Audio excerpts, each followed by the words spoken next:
Well, I guess it's time to show of my boy here. Meet Theo.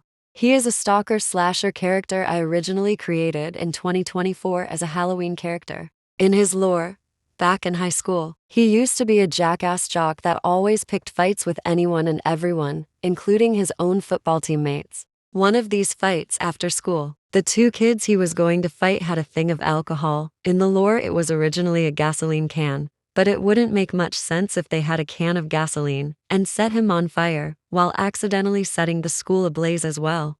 Currently, his #1 goal is to kill off the people who had set him on fire and cause these 4th-degree burns on his face and body. Also, if people wanted to, they could ship themselves with him. I'm perfectly fine with it, and that's how I've wanted to make him. Think about it like how people ship themselves with characters like Sans or Sonic. All ships with him would be canon within their own timelines. Also like Sans with his AUs. As long as people aren't weird with it, and they're not very inappropriate with the shipping. I'm sort of fine with not safe for work, as long as he's the bottom that he is. I'm very cool with it.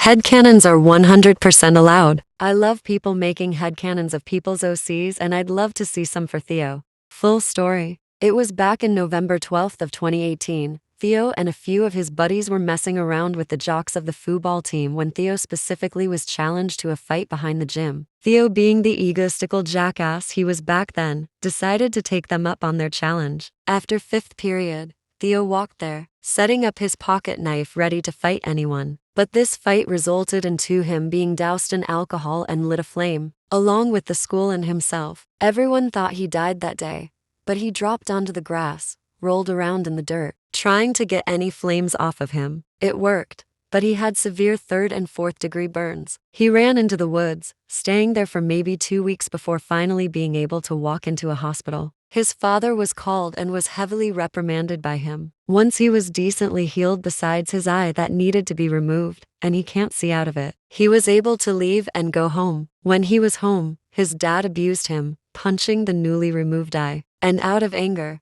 Theo grabbed his knife and stabbed his father, exactly 35 times. Now with the dead body of his father, he keeps it in the basement, sometimes taking it out to have small tea parties for his own sanity. Wandering the forest where he lives, he kills anyone he deems that look like the students that set him ablaze that 2018. I love this guy. I hope you guys do too. And no, he's not inspired by Zane Sire's Christian Dean. Goodbye everyone.